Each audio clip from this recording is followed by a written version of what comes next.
Salut les amis, bienvenue dans cette nouvelle exploration au cœur de l'Afrique. Aujourd'hui, on plonge dans le monde fascinant et crucial de la microfinance, un véritable moteur pour des millions de vies sur le continent.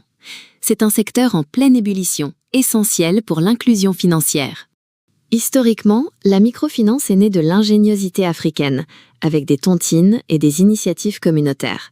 Une belle histoire de solidarité. Mais cette croissance rapide a aussi mis en lumière des défis majeurs, des faillites, des clients vulnérables impactés. Il fallait agir.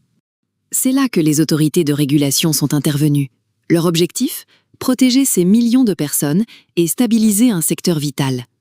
L'agrément est devenu la clé de voûte de cette stratégie, transformant l'informel en un système plus sûr et plus transparent.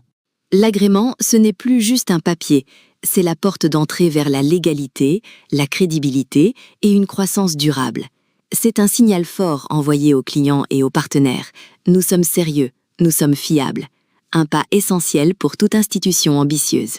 Dans cette série, on va explorer en détail les procédures d'agrément, analyser les exigences spécifiques à chaque région et, cerise sur le gâteau, découvrir les outils technologiques qui facilitent grandement tout ce processus. Préparez-vous à une immersion complète. L'Afrique est un continent d'une incroyable diversité, et cela se reflète aussi dans ses systèmes de régulation. Chaque pays, chaque région a ses propres règles. C'est une véritable mosaïque qui demande une compréhension fine pour naviguer efficacement. Pourtant, au-delà de cette diversité, une tendance claire se dessine, une convergence des exigences. Les régulateurs partagent des objectifs communs, comme la protection des clients et la stabilité financière. C'est une excellente nouvelle pour l'avenir du secteur. Prenons l'exemple de l'Afrique de l'Ouest francophone. Ici, c'est la BCEAO qui donne le ton, avec sa loi sur les systèmes financiers décentralisés. Un cadre harmonisé pour 8 pays, définissant les règles du jeu pour toutes les institutions de microfinance de la région. Plus au centre, la COBAC joue un rôle similaire pour la zone CMAEC. Un cadre réglementaire précis, pensé pour 6 nations, garantit la rigueur dans l'agrément et le fonctionnement des IMF. Chaque région a ses spécificités, mais l'objectif est le même, solidité et confiance. À l'Est et au Sud, on retrouve souvent des régulations spécifiques à chaque pays, gérées par leur banque centrale. Ces législations sont souvent à la pointe, intégrant les dernières innovations, comme la fintech et le mobile money. Le continent entier s'adapte et innove. Malgré les différences régionales, des piliers fondamentaux demeurent. Chaque régulation demande un capital minimum, un plan d'affaires solide, des dirigeants compétents, une bonne gouvernance et un système d'information fiable. C'est la base pour construire la confiance. La première étape, c'est la constitution du dossier.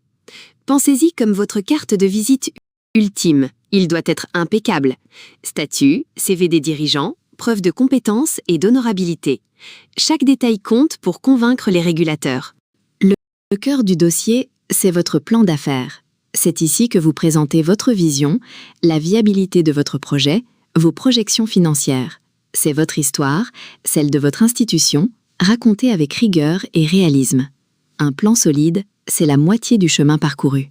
N'oublions pas le capital minimum, preuve de votre solidité financière, et le manuel de procédure, qui détaille comment votre institution va fonctionner au quotidien. Ce manuel est crucial. Il montre votre capacité à gérer avec rigueur et transparence. C'est une marque de professionnalisme. Une fois le dossier déposé, commence la phase d'instruction. C'est là que les régulateurs passent tout au crible. Vérification, investigation, ils peuvent demander des compléments. C'est un marathon de patience et de précision, mais c'est pour s'assurer que tout est parfait. Vient ensuite la décision. Agrément, agrément conditionnel ou parfois refus. Mais même après l'obtention, l'aventure continue. C'est le début d'une relation continue avec les régulateurs, avec des reportings et des inspections. L'agrément n'est pas une fin, c'est un départ. Et si la technologie pouvait tout simplifier ? C'est la promesse de Webgram, une entreprise sénégalaise leader et de sa solution Smart MiFin. Un écosystème complet pensé pour les IMF africaines, rendant la conformité et la gestion beaucoup plus fluides et efficaces. Smart MiFin, c'est l'assurance d'une conformité sans stress. Le logiciel connaît toutes les régulations régionales et nationales. Il génère automatiquement tous vos rapports, états financiers, ratios. Plus d'erreurs, plus de retard. La tranquillité d'esprit, c'est inestimable. Mais Smart MiFin ne s'arrête pas là. Il vous aide dès la phase de constitution pour un plan d'affaires irréprochable. Et au quotidien, il gère tout.